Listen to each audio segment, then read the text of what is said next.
Hello friends, एक और नए एपिसोड में आप सभी का स्वागत है। जैसा कि पिछले चैप्टर में हमने देखा ही था कि योन और मिस ओ तो डिनर पर जाने वाले थे, लेकिन योन को सरप्राइज तब मिलता है जब उनके साथ सिन यंग भी आ जाती है और वो योन से चिपक रही होती है। अब इस चैप्टर की शुरुआत में हम देखते हैं दोस्तों कि मिस ओ दबाकर मीट ठूस रही होती है। तीनों ही बैठकर खाना खा रहे हैं, लेकिन मिस ओ तो कुछ ज्यादा ही कर रही होती है। खाने के साथ साथ वो पी भी रही होती है और एक और बियर मंगा रही होती है, जिस पर योन उन्हें समझाने की कोशिश करता है और कहता है कि मिस ओ आप क्या कर रही हैं? आपको पता है ना, इससे पहले आपको कितनी बुरी तरह से नशा चढ़ गया था और आप फिर से ये सब कर रही हैं। आप तबीयत खराब करेंगी क्या? जिस पर मिस ओ कहती है कि ओ कम ऑन योन, मुझे कुछ नहीं होने वाला। तुम्हें पता है ना, पुरानी कहावत है कि आग को आग ही काटती है। इस तरह से नशे को नशा ही काटेगा और मुझे पीना है, तुम मुझे रोक नहीं सकते। तब योन कहता है कि नो मिस ओ, आपकी तबीयत खराब हो सकती है। सिरियन जो बिल्कुल योन के पास ही बैठी होती है, वो कहती है कि ओ तुम दोनों तो लगता है बहुत ही ज्यादा करीब हो। तब मिस ओ कहती है कि हाँ, हम दोनों पहले से ही एक दूसरे को जानते हैं, हमें काम करते वक्त काफी टाइम हो गया। जिस पर सिन्योंग कहती है कि लगता है तुम दोनों के बीच में तो कुछ चल रहा है। जिस पर योन कहता है कि तुम क्या बकवास कर रही हो, हम दोनों तो सिर्फ बाहर आते हैं, ये मेरी बॉस हैं और जब भी हमारी छुट्टी होती है तो हम साथ में मिलकर खाना खा लेते हैं, इसमें क्या बड़ी बात है। तब सिन्योंग फिर से इसे चढ़ाती है और बोलती है कि मैंने वही तो कहा कि तुम दोनों साथ में मिलकर अकेले खाना खाते हो, तुम दोनों के बीच में जरूर कुछ चल रहा है। तब मिस ओ भी मजे लेने लगती है और बोलती है कि हाँ हाँ, तुमने बिल्कुल सही कहा। इस योन से मैंने कितनी बार फ्लर्ट करने की कोशिश की, पर ये मुझे टफ गाय बनकर दिखाता है। तब योन कहता है कि मिस ओ अब बस भी करिए, मुझे परेशान करना बंद करिए। अपना बंदा दो टल्ली लड़कियों के बीच में फंस चुका है। तभी सिन्योंग फिर से बोलती है कि ओ तो तुम सिंगल हो और तुम्हारे घर में कोई नहीं रहता, इसके अलावा तुम किसी में इंटरेस्टेड भी नहीं हो ना? सही कहा ना मैंने, तुम्हारी कोई गर्लफ्रेंड है क्या? अब इससे पहले कि अपना बंदा जवाब देता है, हम देखते हैं कि मिस ओए बोल देती है कि वैसे एक लड़की तो है जिसे योन पसंद करता है। अब ये सुनते ही सिन्योंग बिल्कुल योन से चिपकने लगती है और कहती है कि अच्छा जल्दी बताओ कौन है वो लड़की। अब योन बोलता है कि वो कोई ऐसी लड़की है जिससे मैं कई बार मिल चुका हूँ और बार बार मिलता हूँ, और सच तो ये है कि अभी हम दोनों के पास एक दूसरे का नंबर ही नहीं है। सो गाइस, इस बंदे ने अभी तक हाइशिन का नंबर भी नहीं लिया, कितना भोंदू है। तब आगे योन सोच रहा होता है कि पता नहीं वो मेरे लिए क्या है, पर कुछ ऐसा है जो अलग है और वो कोई ऐसी लड़की है जिससे मैं बार बार बात करना चाहता हूँ। हाइशिन के बारे में सोचते हुए अपना बंदा बहुत ही ज्यादा सीरियस हो जाता है। तभी यहाँ पर बैठी सिन्योंग बोलती है कि अरे योन, तुम्हारा तो ग्लास खाली हो गया, क्या मैं तुम्हें एक और ड्रिंक दूं? जिस पर मिस ओ भी चिल्लाने लगती है कि मुझे भी एक चाहिए, मुझे भी एक चाहिए। तब योन बोलता है कि नहीं मिस ओ, बहुत ज्यादा हो गया है। लेकिन मिस ओ कहाँ मानने वाली थी। अपना बंदा दो लड़कियों के बीच में बिल्कुल फंस चुका है और चिल्लाता है कि अरे यार, कहाँ फंस गया मैं। अब यहाँ से सीन को शिफ्ट कर दिया जाता है, हमें दिखाई जाती है हाइशिन जो कि अपने स्टूडियो में लेटी होती है और अपने नए गाने के बारे में सोच रही होती है। ये वाली ट्यून नहीं, ये नोट नहीं चेंज हो सकता। अरे यार, कुछ भी समझ नहीं आ रहा, ये सब तो मैं पहले ही कर चुकी हूँ। हाइशिन को नए गाने के लिए कुछ भी समझ नहीं आ रहा होता है। तभी इसका अंकल अंदर आ जाता है और कहता है कि हाइशिन चलो डिनर पर चलते हैं, तुमने कुछ खाया? अब हाइशिन को जमीन पर लेटा हुआ देखकर उसका अंकल पूछने लगता है कि हाइशिन तुम ये क्या कर रही हो, क्या तुम किसी परफॉर्मेंस की तैयारी कर रही हो? जिस पर हाइशिन जवाब देती है कि अंकल आप भी क्या बोलते रहते हैं, क्या मैंने अभी तक कभी दुनिया के सामने परफॉर्म किया है जो मैं उसकी तैयारी करूंगी? वो बात ये है कि मुझे नए गाने के लिए कुछ भी समझ नहीं आ रहा, मेरे अंदर से कोई शब्द बाहर नहीं आ रहे हैं और म्यूजिक भी नहीं बन रहा। तब हाइशिन के अंकल कहते हैं कि हाइशिन, इसमें चिंता वाली क्या बात है, ऐसा तो शुरुआत में होता ही है, तुम जरूर कुछ अच्छा बना लोगी। तब हाइशिन बोलती है कि नहीं अंकल, इस बार मुझे कुछ अच्छा करना है, पहले से भी ज्यादा अच्छा, पर हो नहीं पा रहा। तब हाइशिन का अंकल बोलता है कि बस इतनी सी बात है, एक काम करते हैं कि थोड़ी देर के लिए मेरे साथ बाहर चलो, हम थोड़ा सा बाहर खाना खा लेते हैं। देखो यहाँ पर जो बैंड प्रैक्टिस कर रहा है ना, उसे मैं जानता हूँ, मैं उससे बात कर लूंगा, वो स्टूडियो को संभाल लेंगे। तब तक हम दोनों बाहर जाते हैं और कुछ खा कर आते हैं, खाएंगे, बाहर जाएंगे, घूमेंगे फिरेंगे, हो सकता है तुम्हें नए आइडियाज आ जाए और तुम्हारा गाना भी बन जाए। अपनी बंदी को भी ये आइडिया ठीक लगता है और वो निकल पड़ती है खाना खाने के लिए। मुझे लगता है दोस्तों कुछ गड़बड़ होने वाली है बहुत ही जल्दी। अब यहाँ से सीन को फिर से शिफ्ट कर दिया जाता है, हमें दिखाया जाता है कि योन, सिनयंग और उसकी बॉस तीनों ही बाहर निकल चुके हैं खाना खाकर। मिस ओ आगे चल रही होती है और सिनयंग अभी भी योन के पीछे ही है। तब मिस ओ कहती है कि मैं अकेली हूँ, जिस पर योन कहता है कि बस कीजिए मिस ओ, आपने ही तो कहा था कि खाना खा के बाहर और थोड़ा सा पीकर आपको अच्छा लगेगा, फिर भी आप यही बोल रही है। तब मिस ओ बोलती है कि घर तो मुझे अकेले ही जाना है, मैंने ऐसा क्यों किया, मुझे डिवोर्स नहीं लेना चाहिए था, मैं अकेली हूँ। योन कहता है कि बस कीजिए मिस ओ, इस बारे में हम पहले भी बात कर चुके हैं ना, आपने ही कहा था कि ना कि इस डिवोर्स की बात को लेकर अब बिल्कुल भी परेशान नहीं होंगी। तब मिस ओ बोलती है कि देखो चलो हम विस्की बार चलते हैं, यहाँ से मैं तुम्हें फिर से ट्रीट देती हूँ, तुम्हें अच्छा खिलाऊंगी पिलाऊंगी, चलोगे मेरे साथ? तब योन बोलता है कि बस कीजिए मिस ओ, मैंने पहले ही कहा कि आपको नशा चढ़ चुका है और पीना चाहती हैं। देखिए मैं तो नहीं जाने वाला क्योंकि कल मुझे सुबह-सुबह क्लास लेनी है। योन के मना करते ही सिनयंग भी मना कर देती है और बोलती है कि हाँ, हाँ मिस ओ, मैं भी नहीं आऊँगी पीने के लिए, काफ़ी ज़्यादा पी चुकी हूँ। तब मिस ओ कहती है कि हाँ, बोरिंग हो तुम दोनों, मैं जा रही हूँ विस्की पीने। मिस ओ जाने लगती है। योन पूछता है कि मिस ओ फिर आप घर कैसे जाएँगी? आपको नशा चढ़ा हुआ है। तब मिस ओ बोलती है कि वहाँ के ओनर मुझे जानते हैं, तुम चिंता मत करो, मैं जा सकती हूँ। दोस्तों अपनी मिस ओ तो अपर लेवल की बेवड़ी है और पीने के लिए चली गई है। अब तब योन उनकी चिंता करने लगता है और कहता है कि मिस ओ का क्या होगा? उन्हें ज़्यादा नशा हो गया तो पता नहीं वो घर कैसे पहुँचेंगी? जिस पर हम देखते हैं कि सिनयंग अचानक से फिर से इस योन से चिपकने लगती है और बोलती है कि कम ऑन योन, तुम चिंता मत करो, वो अपने आप घर जा सकती हैं। मिस ओ तो जा चुकी है। अब सिनयंग अपना चांस मारने का काम शुरू करती है और कहती है कि क्यों ना हम दोनों साथ में कहीं चलते हैं बियर पीने के लिए। जिस पर योन बोलता है कि तुमने तो थोड़ी देर पहले कहा था कि तुम काफी पी चुकी हो और तुम मना कर रही थी मिस ओ के साथ जाने के लिए और अब तुम पीना चाहती हो। सिनयंग कहती है कि हाँ हाँ, मैंने उनके साथ जाने के लिए मना किया था, लेकिन तुम्हारे साथ मैं एक बियर तो पी ही सकती हूँ, तो क्या तुम मेरे साथ चलोगे? पर योन को ये जबरदस्ती पसंद नहीं आ रही है और वो जाना नहीं चाहता और सोच में पड़ जाता है। तब ये लड़की सिनयंग बोलती है कि क्या हुआ योन, क्या तुम उस लड़की के बारे में सोच रहे हो? देखो ऐसा तो नहीं है कि वो लड़की तुम्हारी गर्लफ्रेंड है। देखो तुमने अभी तक मुझे नहीं कहा कि तुम उसे डेट कर रहे हो और ये भी नहीं बताया कि तुम उसके लिए क्या फील करते हो सकता है कि उस लड़की ने भी तुम्हें कुछ बताया ही ना हो। तो मुझे लगता है कि वो तुम्हारे दिल के साथ खेल भी रही हो सकती है। तो क्यों ना तुम मेरे साथ चलो, हम दोनों एक बियर तो पी ही सकते हैं, हम दोनों दोस्त हैं ना। जिस पर योन को ये सारी बातें सुनकर बुरा लगता है और गुस्सा आने लगता है। वो इस सिनियन का हाथ हटाता है और कहता है कि बस करो, चाहे वो मेरे साथ खेल रही हो, चाहे वो मेरे लिए कुछ भी फील ना करती हो, फिर भी मैं उसके लिए कुछ तो फील करता हूँ और मैं अपनी फीलिंग्स को लेकर सिंसियर हूँ। मैं उसे धोखा नहीं दूंगा और मैं किसी और लड़की के साथ भी नहीं जाऊंगा। इसीलिए मैं तुम्हें समझा रहा हूँ कि हमारा रिश्ता बस काम तक ही है और मैं तुम्हारे साथ सिर्फ इसीलिए आया क्योंकि तुम मिस ओ के साथ आई थी। दोस्तों अपना बंदा तो काफ़ी लॉयल है हाइशिन के लिए, लेकिन ये लड़की ये बहुत ही ज़्यादा ही चालू है। सिनिंग बोलती है कि ओ कम ऑन योन, इसमें क्या फ़र्क पड़ता है? ठीक है, तुम मेरे साथ नहीं आना चाहते तो बुरा मत मानो, बस आगे से हम मिस ओ के साथ ही चल दिया करेंगे खाना खाने के लिए, हम दोनों दोस्त जो हैं। और फिर से इसका हाथ पकड़ लेती है। अब पता नहीं दोस्तों ये लड़की सच में इतनी स्वीट है, इनोसेंट है, ये उनको बस अपना दोस्त मानती है और उसके साथ अच्छे से बिहेव कर रही है, लेकिन इसका उल्टा हो भी सकता है, ये तो आगे ही पता चलेगा। लेकिन ये फिर से योन का हाथ पकड़ लेती है, जिस पर योन कहता है कि क्या कर रही हो तुम, मुझसे इतना चिपक क्यों रही हो, दूर रहो ना। तब ये लड़की बोलती है कि ओह ये तो बस मैंने हाथ ही पकड़ा है, ये तो मेरी आदत है, तुम चिंता मत करो, चलो स्टेशन तक साथ चलते हैं, देखो मैं नशे में हूँ ना। तब योन बोलता है कि नशे वाले लोगों को संभालना कितना मुश्किल होता है, मेरे सर में दर्द हो रहा है। दोस्तों अपना बंदा सचमुच हाइशिन को पसंद करने लगा है और इस लड़की से इरिटेट हो रहा होता है, लेकिन तभी हो जाती है एक बहुत ही बड़ी गड़बड़ जब योन देखता है हाइशिन को रोड के दूसरी तरफ किसी और बंदे के साथ जाते हुए, जिसने हाइशिन के कंधे पर हाथ रखा होता है। उधर हाइशिन भी ये सब कुछ देख लेती है। हाइशिन को लगता है कि योन के साथ एक लड़की योन का हाथ पकड़कर उसके साथ चिपक कर जा रही है, क्या ये इसकी गर्लफ्रेंड है? उधर योन सोचता है कि वो लड़का कौन था जिसने हाइशिन के कंधे पर हाथ रखा था, क्या वो उसका बॉयफ्रेंड है? अब दोस्तों इस एपिसोड में आगे कुछ बोनस पिक्चर्स हैं जहाँ पर ये दिखाया गया है कि ये सारी सिचुएशन क्रिएट हुई कैसे। जैसे ही हाइशिन अपने अंकल के साथ खाना खाने के लिए बाहर निकली, वो फोन में लगी हुई थी, तब उसके अंकल बार बार बोल रहा था कि रोड पर ध्यान दो, लेकिन हाइशिन मान नहीं रही थी। हाइशिन ने बोल दिया कि ठीक है, आप ही बता दीजिए, आप मुझे पकड़ कर ले जा सकते हैं ना। और इस तरह से हाइशिन के अंकल ने उसके कंधे पर हाथ रखा था कि उसे संभाल कर रोड क्रॉस करा सके। दूसरी तरफ वो लड़की सिनयंग तो अचानक से खुद ही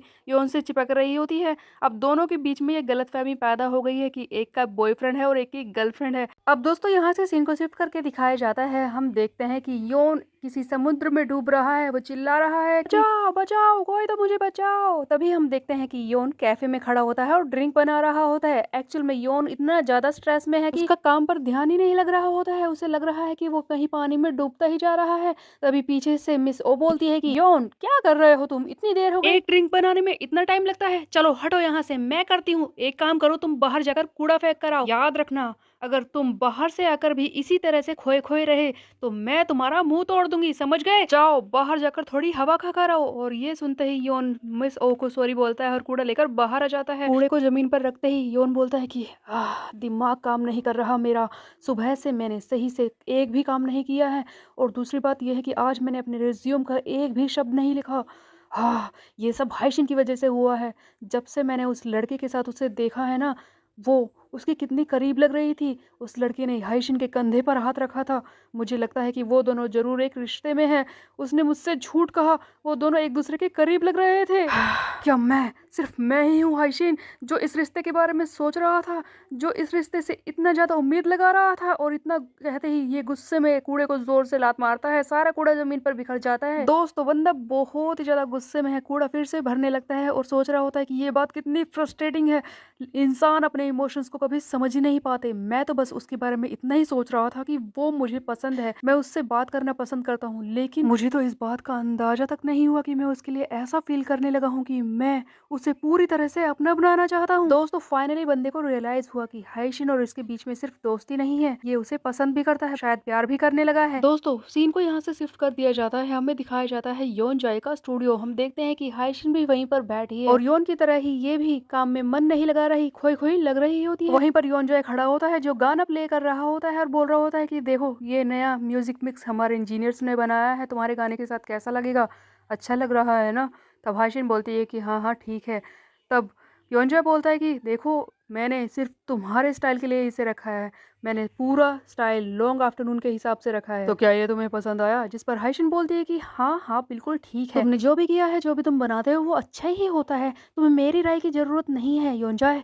तब योंजय बोलता है कि क्या हुआ हाइशिन, तुम इस तरह से क्यों बात कर रही हो? मैं तुमसे बिल्कुल कुछ नहीं कहता, अगर गाना तो सिर्फ तुम्हारी हॉबी होती, लेकिन नहीं, ऐसा नहीं है। लॉन्ग आफ्टरनून का म्यूजिक, हमारे इंजीनियर्स के साउंड, प्रोजेक्ट टीम का काम, उसके अलावा म्यूजिशियंस का वर्क, इतना सारा कुछ है, ये सब कुछ वेस्ट हो जाएगा अगर कुछ भी गलत हो गया तो। और तुम्हें क्या लगता है कि मुझे इस बात से फर्क नहीं पड़ना चाहिए? देखो, कुछ भी गड़बड़ हुई तो सारी जिम्मेदारी मैं लूंगा, पर फिर भी तुम्हें थोड़ा ध्यान तो देना ही होगा। जिस पर हाइशिन बोलती है कि ओह योनजाए, मुझे माफ कर दो, वो बात यह है कि मेरा दिमाग नहीं चल रहा। हाइशिन के मुंह से ये बात सुनते ही योनजाए उसे समझाने के लिए उसके पास बैठ जाता है और कहता है कि ओह हाइशिन, इससे पहले मैंने जो कुछ कहा वो मैंने एक प्रोड्यूसर के तौर पर कहा, आखिरकार मुझे जिम्मेदारी तो रखनी ही होगी ना। लेकिन अब मैं तुम्हारे दोस्त के नाते तुमसे पूछ रहा हूँ, बताओ क्या परेशानी है? मुझे लग रहा है कि तुम सुबह से कहीं पर खोई हुई हो। तब हाइशिन बोलती है कि वो ऐसा कुछ नहीं है, वो इसे कुछ बताना नहीं चाहती, लेकिन इतने में ही हाइशिन को फिर से वही सीन याद आ जाता है जहाँ पर योन ने उस बंदी सिनियंग का हाथ पकड़ रखा है और वो चिल्लाने लगती है कि ये इतना फ्रस्ट्रेटिंग क्यों है? अब हाइशिन को ऐसे परेशान देखकर योंजय बोलता है कि क्या हुआ हाइशिन, कुछ बताओ तो सही। जिस पर हाइशिन और ज्यादा गुस्से में हो जाती है और कहती है कि वो उसने मेरे साथ ऐसा क्यों किया? लोग पहले तो ऐसे लगते हैं कि कितने अच्छे हैं और उसके बाद वो इस तरह की हरकतें करते हैं, वो बिल्कुल ही बदल जाते हैं। वो ऐसा कैसे कर सकते हैं? मुझे लगा था कि वो उनके जैसा नहीं होगा, वो बाकी दुनिया से अलग होगा, लेकिन वो भी ऐसे ही निकला। खैर, मुझे इस तरह की बातें करने का भी राइट नहीं है, आखिरकार वो मेरा लगता ही कौन है? अब ये सारी बातें सुनकर योन जाए हाइशिन को समझाने की कोशिश करता है और कहता है कि किसी भी इंसान से इतना ज्यादा जुड़ना ही नहीं चाहिए। देखो, इंसान का दिल एक गहरे समुद्र की तरह होता है, जब ऊपर से तुम देखते हो तो ऐसा लगता है कि बहुत ही जल्दी तुम उसकी गहराई में पहुंच जाओगे, उसके बारे में सब कुछ जान जाओगे, लेकिन जितना ही तुम उसमें अंदर घुसते जाते हो उतने ही तुम अंदर गहराई में जाते जाते हो और उसकी गहराई का अंदाजा तुम नहीं लगा सकते। इसीलिए जब भी लोगों से मिलो, थोड़े से विश्वास के साथ मिलो, लेकिन ऐसा करो कि तुम उससे कोई उम्मीद मत रखो, क्योंकि जब भी हम किसी इंसान से उम्मीद रखना शुरू कर देते हैं तभी हमें चोट लगती है। बंदा तो कुछ ज्यादा ही डीप में जाकर इसे समझाने की कोशिश कर रहा है, ऐसा लगता है कि रिश्ता ही उड़वा देगा। अब योंजय की बातों को सुनकर हम देखते हैं कि हाइशिन सोच में पड़ जाती है और कहती है कि सचमुच ये सही तो कह रहा है, आखिरकार मैंने उसके बारे में इतना सोचा ही कैसे? मैंने उससे उम्मीद रखी, तभी तो मुझे इस तरह से फील हो रहा है। मेरी उम्मीदें ना टूटे, इसीलिए तो मैंने अपने आप को, अपनी सच्चाई को अपने एनीमे कैरेक्टर यूकिन के पीछे छुपा कर रखा है, किसी को अपनी सच्चाई नहीं बताई है। सच तो ये है कि जब मैंने योन से बात करना शुरू किया उसी वक्त से मैंने उससे उम्मीदें लगा ली थी और इसीलिए मुझे ऐसा लग रहा था कि ये कोई कैजुअल रिश्ता नहीं है, पर अब मुझे बहुत ही बुरा लग रहा है। पर इतना होने के बाद भी पता नहीं क्यों मैं उसी के बारे में सोच रही हूँ, क्यों उसी की शक्ल मैं देखना चाहती हूँ। दोनों ही एक दूसरे के बारे में सोचते हुए बुरा फील कर रहे हैं। दोस्तों, अब यहाँ से सीन को शिफ्ट कर दिया जाता है, हमें दिखाया जाता है स्टेशन का सीन, जहाँ पर हम देखते हैं कि योन चलते हुए आता है और सामने खड़ी होती है हाइशिन। तब योन नोटिस करता है कि आज ये खड़ी हुई है, बेंच पर बैठी नहीं जैसा कि हर रोज बैठी रहती है। तब योन कहता है कि ओ, तो आज ये मुझसे बात भी नहीं करना चाहती। हाँ हाँ जानता ही हूँ, इसका कोई बॉयफ्रेंड है, अब तो मुझसे बात करेगी ही नहीं। खैर, मैं भी इसके पास नहीं जाऊंगा, ना इससे बात करूंगा, आखिरकार मैं इसका लगता ही कौन हूँ, मैं बेवकूफ नहीं बनूंगा। और यही सारी बातें सोचते सोचते अपना बंदा जाकर बिल्कुल हाइशिन के सामने गुस्से वाला फेस लेकर खड़ा हो जाता है। सबसे पहले योन गुस्से में बोलता है कि हमें बात करनी है। तब हाइशिन बोलती है कि अच्छा, किस बारे में? क्या तुम्हारा बॉयफ्रेंड है? तब हाइशिन बोलती है कि नहीं, मेरा बॉयफ्रेंड नहीं है, मैंने तुमसे पहले ही नहीं कहा था। तब योन बोलता है कि अच्छा, तुम्हारा बॉयफ्रेंड नहीं है तो वो बंदा कौन था जिसने तुम्हारे कंधे पर हाथ रखा था। अब फाइनली हाइशिन को याद आता है कि उस दिन उसके अंकल ने इसके कंधे पर हाथ रखा था। तब हाइशिन बोलती है कि वो मेरे अंकल थे, और कौन। तब योन बोलता है कि ओ, तुम्हें नहीं लगता कि अंकल होने के नाते वो कुछ ज्यादा ही जवान था, कहीं से भी वो अंकल लग रहा था, और तुमने क्या सोच रखा है कि मैं बेवकूफ हूँ जब मुझे इस तरह का एक्सक्यूज दे रही हो। अब ये सुनते ही हाइशिन को भी बहुत जोर से गुस्सा आ जाता है और वो बोलती है कि अच्छा, तो तुम बताओगे कि वो लड़की कौन थी जिसके हाथों में हाथ डालकर तुम घूम रहे थे। तब योन बोलता है कि वो लड़की मेरे साथ काम करती है बस। तब हाइशिन बोलती है अच्छा, तुम्हारे साथ काम करती है, ऐसा लगता है कि तुम्हारे कैफे में जितनी भी लड़कियां काम करती है ना, तुम उनके साथ ऐसे ही हाथों में हाथ डालकर घूमते होगे, है ना। तुमने खुद को समझ क्या रखा है, क्या हो तुम, मिनहो। मैंने उसका हाथ नहीं पकड़ा था, उसने मेरा हाथ पकड़ा था, समझी। हाँ हाँ, सही कह रहे हो, उसने तुम्हारा हाथ पकड़ लिया और फिर तुम एक डेट पर ले गई, है ना। तुम्हें तो कोई भी डेट पर ले जा सकता है। क्या कहा डेट? वो कोई डेट नहीं थी, मैं तो बस अपने साथ काम करने वालों के साथ में वहां पर खाने पर गया था। ओहो, तुम तो कितने भोले हो, वो लड़की तुम्हारे साथ ही है, तुम उसके साथ खाने पर गए थे। तुम तो अक्सर ऐसे ही अपने साथियों के साथ खाने पर जाते होगे, लड़कियों के साथ, है ना। तुम क्या बकवास कर रही हो, मैं वहां पर अपनी बॉस के साथ गया था, वो लड़की वहां पर आई थी, मैंने उसके साथ कुछ भी नहीं किया है, समझी। तुम बकवास कर रही हो। मैं बकवास नहीं कर रही, बकवास तो तुम कर रहे हो, इतनी देर से बकवास करे जा रहे हो। देखो, अब मुझे तुमसे बात नहीं करनी, बस करो, इसे भूल जाओ, तुम्हें समझाने का कोई भी फायदा नहीं है। मैं तुमसे जो कुछ कहूँ तुम मानोगे तो नहीं, इसलिए तुम्हें समझाने का कोई फायदा नहीं है, हम बस टाइम वेस्ट कर रहे हैं, समझे। मुझे तुमसे बात नहीं करनी है। अब ये सुनकर योन को और ज्यादा गुस्सा आ जाता है, वो कहता है कि क्या तुम्हें ऐसा लगता है कि ये सब वेस्ट ऑफ टाइम है, हम टाइम खराब कर रहे हैं। तब हाइशिन बोलने वाली होती है कि नहीं, मेरा मतलब ऐसा नहीं था, लेकिन इससे पहले कि हाइशिन कुछ बोलती, हम देखते हैं कि योन उसे जोर से पकड़ लेता है और कहता है कि बस, अगर तुम्हें ऐसा लगता है कि ये वेस्ट ऑफ टाइम है तो ठीक है, बस एक रात मुझ पर खराब कर दो, मैं तुम्हें पूरा यकीन दिलाकर रहूंगा कि मैं कितना सीरियस हूँ, मैं तुम्हें कितना पसंद करता हूँ। अब दोस्तों, फिर से बंदा इमोशंस में बह गया है, रात बिताने वाली बात कुछ ज्यादा ही हो गई। तब हाइशिन ये सुनकर बहुत ही ज्यादा हैरान हो जाती है और अपने मन में सोच रही है कि इसका मतलब क्या है। अब यहाँ से सीन को शिफ्ट करके हमें मिस ओ को दिखाया जाता है, जो कि ड्रिंक्स लेने के लिए खड़ी होती है। काफी देर सोचने के बाद और अपने दिमाग में रोमांटिक ड्रामा के ख्याल लाने के बाद मिस ओ फाइनली एक बियर कैन खरीद ही लेती है और वहां से बाहर आ जाती है। घर जाते जाते मिस ओ सोच रही होती है कि हाँ, पैसे होने का भी कोई फायदा नहीं है, देखो मैं कितनी मोटी हो रही हूँ, मैं बियर भी नहीं पी सकती, क्या करूँ, मैं कितनी अकेली हूँ। अब इससे पहले कि मिस ओ अपनी गाड़ी में बैठकर घर जाए, हम देखते हैं कि सामने से योन और हाइशिन चिल्लाते हुए आते हैं। अब दोस्तों, जैसा कि हमने देखा था कि इन दोनों की स्टेशन पर लड़ाई हो गई थी, इसीलिए ऐसा हो सकता है कि योन मिस ओ के पास हाइशिन को जानबूझकर लाया है ताकि मिस अंडरस्टैंडिंग को क्लियर कर सके। योन को देखकर मिस ओ पूछने लगती है कि योन, तुम यहाँ पर क्या हुआ, तुम्हारी लास्ट ट्रेन छूट गई क्या। तब हाइशिन को योन बताता है कि ये है मिस ओ जिनके साथ मैं काम करता हूँ, ये मेरी बॉस है। हाइशिन मिस ओ से हेलो बोलती है। ये देखकर हाइशिन के बारे में मिस ओ सोचने लगती है कि ये लड़की कौन है, क्या सचमुच ये वही लड़की है जिससे कि योन मिलता है लास्ट ट्रेन पकड़ते वक्त। ये वही लड़की है, जैसा मैंने सोचा था। ये वैसी तो नहीं दिखती, बट ये तो बहुत ही सुंदर है और काफी क्यूट है। एक्चुअली मैं समझ गई हूँ कि योन इसे इतना पसंद क्यों करता है। तभी अचानक से योन बोलता है कि मिस ओ, आपको याद है ना कि आप मुझे डिनर पर ले गई थी और सिनयंग भी हमारे साथ आई थी। आप इसे बता सकती हैं कि सिनयंग बस हमारी एक साथी है जो मेरे साथ काम करती है और आप मेरी बॉस हैं, आप डिनर पर लेकर गई थी। अब हमारी मिस ओ तो बॉस लेडी हैं, वो तो समझ जाएंगे ही कि यहाँ पर चल क्या रहा है। तब मिस ओ कहती है कि समझ गई, मुझे इसकी मदद करनी होगी। तब मिस ओ बोलती है कि हाँ हाँ, सिनयंग तो बस तुम्हारे साथ काम करती है, उस दिन तो वो मेरे साथ खाने पर आई थी और तुम लोग तो बस मुश्किल से एक दूसरे से मिल पाते हो जब तुम दोनों अपनी शिफ्ट बदलते हो ना काम की 10 मिनट तक, तभी वो तुमसे हेलो कहती है, बस इतना ही तो है। तो मैं तुमसे यकीन से कह रही हूँ कि योन और उसके बीच में कुछ नहीं है। तब हाइशिन हैरानी से बोलती है कि लेकिन मैंने इन दोनों को उस दिन हाथ पकड़कर देखा था।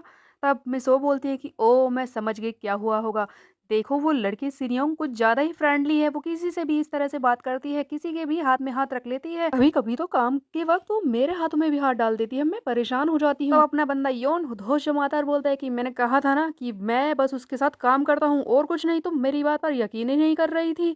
तब मिस वो भी बोलती है कि हाँ हाँ, ये बस उसके साथ काम करता है और हाथ में हाथ डालना तो बस उस लड़की की आदत है, तो तुम चिंता मत करो। अब मिस ओ की बातों को सुनकर फाइनली हाइशिन को योन पर यकीन हो जाता है। तब मिस ओ बोलती है कि हे, देखो कुछ ज़्यादा ही रात हो गई है, क्यों ना ऐसा हो कि तुम दोनों मेरे साथ ही चलो, मैं तुम्हें घर तक छोड़ देती हूँ। इस वक्त तक तो सारे पब्लिक ट्रांसपोर्ट बंद हो गए होंगे। यूँ तो उछलकर मिसो की गाड़ी में बैठने को तैयार ही था, लेकिन तभी आयशीन अचानक से मना कर देती है और कहती है कि नहीं नहीं आप जाइए, थैंक यू, आपने हमारी काफ़ी मदद की। अब मुझे भी कहीं पर जाना है योन को लेकर, अब मेरी बारी है कुछ प्रूव करने की। आप जाइए मिसो, थैंक यू, आपको हमारी वजह से परेशानी हुई। तब हाइशिन योन को अपने साथ लेकर वहां से चली जाती है। ये सब देखकर मिसो बोलती है कि क्या बात है, क्या ड्रामा हुआ मेरे सामने। अरे यार एक बियर तो बनती है मिसो को तो बस पीने का बहाना चाहिए। अब यहाँ से सीन को शिफ्ट कर दिया जाता है, हमें दिखाया जाता है हाइशिन के अंकल हाइवन सियांग का घर, जहाँ पर वो घर पे बैठकर गेम खेल रहा होता है और बार बार गेम में भी हार रहा होता है, मर रहा होता है और इसी बात से परेशान होता है कि अरे फिर से मर गया, ये गेम तो मेरे साथ चीटिंग कर रहा है, ऐसा लगता है कि ये तो हारने के लिए बनाया नहीं गया। अब इतने में डोरबेल बजती है, हायुन सिंह वहां से खड़ा होता है और दरवाजा खोलकर देखता है, सामने खड़ी होती है हाइशिन। जैसा कि हाइशिन अपने अंकल को नाम से ही बुलाती है, इसीलिए वो बोलती है कि हायुन सिंह जल्दी जल्दी मेरे सवालों का जवाब दो, क्या तुम मेरे अंकल हो। हाइशिन और उसके अंकल का रिश्ता बहुत ही ज्यादा फ्रेंडली है दोस्तों, इसीलिए हायुन सिंह मजाक करने लगता है और कहता है कि हाँ वैसे लास्ट टाइम जब मैंने चेक किया था तब तक तो मैं तुम्हारा अंकल था। तब हाइशिन बोलती है कि ये लड़का जो मेरे पीछे खड़ा है ये कह रहा है कि आप मेरे बॉयफ्रेंड हैं। बॉयफ्रेंड वाली बात को सुनकर अंकल फिर से मजाक उड़ाने लगता है और कहता है कि अच्छा बॉयफ्रेंड, इस लड़के को ऐसा आइडिया किसने दे दिया, वैसे मैं देखने में जवान तो हूँ, बॉयफ्रेंड टाइप तो लगता ही हूँ, क्या बात है मैं कितना यंग हूँ। तब हाइशिन बोलती है कि बस करिए अंकल, आप बहुत ही बूढ़े हो चुके हैं, ये सब बोलना बंद कीजिए। तब अंकल बोलते हैं कि हाँ हाँ बूढ़ा हुआ हूँ लेकिन इतना भी नहीं। जिस पर हाइशिन बोलती है कि आप बहुत ज्यादा बूढ़े हो चुके हैं, मुझे परेशान मत कीजिए अंकल। अंकल और उसकी भतीजी हाइशिन दोनों ही भाई बहनों की तरह लड़ने लगते हैं। ये देखकर फाइनली योन के दिमाग से फालतू की बातें निकलती है और वो इनके रिश्ते को देखकर स्माइल करने लगता है, हंसने लगता है। इतने में ही हाइशिन का अंकल योन की तरफ देखता है और बोलता है कि तो बरखुरदार बताओ कि तुमने ऐसा कैसे सोच लिया कि मैं इसका बॉयफ्रेंड हूँ, वैसे ये बताओ कि तुम कौन हो। यार सच बता, कहीं तो इसका बॉयफ्रेंड तो नहीं। तब योन बोलता है कि नहीं नहीं एक तरह से तो नहीं हूँ, वैसे बस मैं जानना चाहता था। इतने में ही हाइशिन फिर से अपने अंकल के साथ लड़ाई करने लगती है और कहती है कि बस कीजिए अंकल, अब अंदर जाइए, मुझे परेशान करना बंद कीजिए। तब अंकल बोलता है कि ठीक है मैं जा रहा हूँ। हाइशिन वैसे ये बताओ कि इतनी रात को तुम लोग घर कैसे जाओगे, क्योंकि ना तो अब कोई बस चल रही है और ना ही तुम्हें कोई ट्रेन मिलेगी, तो तुम कैसे घर जाओगे। तब हाइशिन बोलती है कि आप चिंता मत कीजिए, हम चलकर चले जाएंगे या फिर हम कैब कर लेंगे। तब ह्यून सिंह बोलता है कि इतनी रात को तुम दोनों पैदल जाओगे, कोई फायदा नहीं है, और कैब में तो पैसे भी ज्यादा लगेंगे, एक काम करता हूँ मैं ही तुम्हें घर छोड़ देता हूँ। तब हाइशिन बोलती है कि अंकल आपके पास कार नहीं है, भूल गए क्या आप। तब अंकल बोलता है कि हाँ हाँ नहीं है मैं जानता हूँ, लेकिन मैं कहीं से ला सकता हूँ, तुम चिंता मत करो। हाइशिन मना करती रह जाती है, लेकिन उसका अंकल कार लेने के लिए निकल पड़ता है अपने दोस्त के पास से, ताकि इन दोनों को घर छोड़ सके, और जाते जाते कह देता है कि ये दोनों यहीं पर रुक जाएं और उसके कॉल का इंतजार करें। अंकल के जाते ही हाइशिन बोलती है कि ओह मुझे माफ कर दो, वो हमेशा ही ऐसा करते हैं, वो बहुत ज्यादा ही चिंता करते हैं। तब योन बोलता है कि वो तो काफी अच्छे हैं, वो हमारी मदद कर रहे हैं। तब योन अपने मन में सोच रहा होता है कि मैंने गड़बड़ कर दी, आखिरकार मैं ऐसा कैसे कर सकता हूँ, मैं इसे यहाँ तक खींच कर ले आया, मेरी वजह से ये सब कुछ हुआ है, आखिरकार मैं दूसरों को इतना परेशान क्यों करता हूँ, मैं तो इसका बॉयफ्रेंड भी नहीं हूँ अभी तक। योन को इतना परेशान देखकर हाइशिन ही बात शुरू करती है और कहती है कि योन तुम्हें यहाँ पर ठंड नहीं लग रही। तब योन कहता है कि हाँ थोड़ी सी लग तो रही है। तब हाइशिन बोलती है कि ठीक है अब हम अंदर चलते हैं, यहाँ पर वैसे भी इंतजार करने का फायदा नहीं है, बाहर ठंड है, जब अंकल आ जाएंगे तब हम दोनों बाहर आ सकते हैं, तब तक हम अंदर चलकर बात करते हैं। ये योन की तरफ अपना हाथ बढ़ाती है और अंदर चलने के लिए कहती है। तब योन इसका हाथ पकड़कर कहता है कि हाँ हाँ चलो अंदर चलकर बात करते हैं। तब योन अपने मन में सोच रहा होता है कि मैं क्या कर रहा हूँ, वो मैं होना चाहिए था जिसे सामने से बात शुरू करनी चाहिए थी, और मैं फिर से भोंदू बन गया। योन अभी भी परेशान है, इसलिए हाइशिन बोलती है कि हे योन देखो तुम्हारे हाथों कितने बड़े हैं। दोनों ही अपने हाथों को एक दूसरे के हाथ पर लगाकर नापने की कोशिश करते हैं। तब हाइशिन बोलती है कि तुम्हारे हाथ तो काफी बड़े हैं। इस पर योन कहता है कि हाँ तुम्हारे हाथ तो काफी छोटे हैं, लेकिन ये बताओ कि तुम किस तरह से पियानो बजाती होगी, तुम तो एक म्यूजिशियन हो, तुम्हारे लिए इतने छोटे हाथों से पियानो बजाना कितना मुश्किल होता होगा ना। जिस पर हाइशिन बोलती है वैसे तो मैं गिटार बजाती हूँ, लेकिन पियानो के भी सी से ई कोड तक मैं बजा सकती हूँ, तुम चिंता मत करो। हाइशिन तुम झूठ बोल रही हो ना, तुम ऐसा नहीं कर सकती ना। यौन मैं तुम्हें दिखा देती, अगर मैं तुम्हें दिखा सकती, अगली बार जब हम मिलेंगे ना मैं तुम्हें बजा कर दिखा दूंगी। और इस तरह से बातें करते वक्त फाइनली दोनों के बीच की लड़ाई और ऑकवर्डनेस दोनों ही चीजें खत्म हो जाती है। तब हाइशिन योन को अंदर चलकर बात करने के लिए कहती है। योन जाते जाते पूछता है कि तुम्हारे अंकल क्या काम करते हैं, जिस पर हाइशिन उसे बता देती है कि जिस स्टूडियो में वो काम करती है वो अंकल का ही तो है, वही इसे चलाते हैं। तब योन बोलता है कि ओह तो ये तुम लोगों का फैमिली बिजनेस है। जिस पर हाइशिन बोलती है कि नहीं नहीं ऐसा तो नहीं है कि ये फैमिली बिजनेस है, बस फ्री लोडिंग कह सकते हैं, अंकल ये चलाते हैं और मैं उसमें काम करती हूँ। अब दोनों ही ये घर के अंदर चले जाते हैं। जाते ही अंदर हाइशिन बोलती है कि तुम अपने आप को फ्री करो, इधर-उधर देखो, तब तक मैं तुम्हारे पीने के लिए कुछ लेकर आती हूँ। जिस पर हाइशिन के जाते ही योन इधर-उधर देखना शुरू करता है। कमरे में बैंड के पोस्टर लगे हैं, बहुत सारे इंस्ट्रूमेंट रखे हैं। तब योन कहता है कि हाँ, हाइशिन ने मुझे एक बार बताया था कि इसके अंकल एक बैंड के मेंबर हैं। ओह वाह! ये वाला गेम, ये तो मैं हमेशा से खरीदना चाहता था। आस-पास की सारी चीज़ें योन को अच्छी लग रही होती है, तभी वो नीचे येलो कलर का बीन बैग रखा होता है, उसी पर जाकर बैठ जाता है और दूर से हाइशिन को देख रहा होता है और सोच रहा होता है कि हाइशिन पता नहीं बचपन में कैसी होगी। इस बात को तो देखकर ही मैं बता सकता हूँ कि वो काफ़ी ज़्यादा सुंदर होगी और पूरे स्कूल में पॉपुलर होगी। काश उसकी फ़ोटोज़ मिल जाए आज देखने के लिए, मुझे बचपन की फ़ोटो देखनी है इसकी। इतने में ही हाइशिन वहाँ पर एप्पल जूस लेकर आ जाती है और कहती है कि ये ज़्यादा ठंडा तो नहीं है, लेकिन तुम इसे पी सकते हो, और आकर ये चिपक कर बीन बैग पर ही बैठ जाती है। अब अपना बंदा योन बहुत ही ऑकवर्ड हो जाता है। तब योन कहता है कि तुम यहाँ पर क्यों बैठी हो, एक काम करता हूँ कि ये बीन बैग काफ़ी छोटा है ना, मैं ही नीचे ज़मीन पर बैठ जाता हूँ। जिस पर हाइशिन बोलती है कि तुम वहाँ पर क्यों बैठ रहे हो, ये बीन बैग है ना काफ़ी ज़्यादा पुराना हो चुका है, इसीलिए सही से शेप ले ही ले पाता। तुम अकेले बैठोगे तो काफ़ी परेशान हो जाओगे, तुम यहाँ पर आकर मेरे साथ ही बैठ जाओ। और फिर से दोनों एक दूसरे के साथ चिपक कर बैठ जाते हैं। तब योन सोच रहा होता है कि क्या गड़बड़ करता हूँ मैं, ऐसा क्यों होता है मेरे साथ, हर बार हाइशिन ही सामने से मूव लेती है, मैं उसके पास क्यों नहीं जा पाता। योन हाइशिन को घूरने लगता है और सोच रहा होता है कि आज जो कुछ हुआ मेरी वजह से हुआ, मैं इसे इतनी ठंड में बाहर लेकर आया, इतनी रात तक घुमाया, उसके बाद हम दोनों यहाँ पर आ गए, यहाँ पर मैं इसके पास बैठा हूँ, मैं इसे मना तक नहीं पा रहा, मुझे ये सब करना चाहिए था, कम से कम इसे अपने पास लाने की कोशिश तो करनी चाहिए थी। हाँ, आई एम सो यूजलेस। अब दोस्तों बंदा लड़की से चिपक कर बैठा है और उसे लगातार घूर भी रहा है। लड़की को अनकंफर्टेबल महसूस तो होगा ही, जिस पर हाइशिन बोलती है कि तुम मुझे ऐसे घूर क्यों रहे हो। जिस पर हाइशिन से ये बोलता है कि नहीं नहीं, वो ऐसी बात नहीं है, मैं बस इतना सोच रहा था कि तुम्हारे अंकल वो तुमसे काफी क्लोज है ना, तुम दोनों तो बेस्ट फ्रेंड की तरह हो। जिस पर हाइशिन बोलती है कि हाँ ऐसा हो तो सकता है, देखो जब मैं छोटी थी ना तब मैं ज्यादातर अंकल के साथ ही रहती थी, देखो मेरा एक बड़ा भाई भी है, लेकिन जब मैं छोटी थी ना वो ज्यादातर पढ़ाई के लिए बिजी ही रहता था और मेरे माँ बाप वो हमेशा काम में बिजी रहते थे। अंकल जब भी फ्रेंड से टाइम मिलता वो मेरे साथ खेलते और मेरे साथ रहा करते थे, वो मेरे लिए गिटार बजाते, मुझे म्यूजिक सिखाते थे, इसी तरह से हम दोनों दोस्त बन गए, बस ऐसा ही हुआ था। तुम्हें पता है पहले तो मेरे अंकल काफी कूल थे, वो काफी अच्छा गिटार भी बजाते हैं, तुम्हें पता है, लेकिन अब तो वो बस फुल ऑन अंकल मोड में रहते हैं, हमेशा मेरी चिंता ही करते रहते हैं।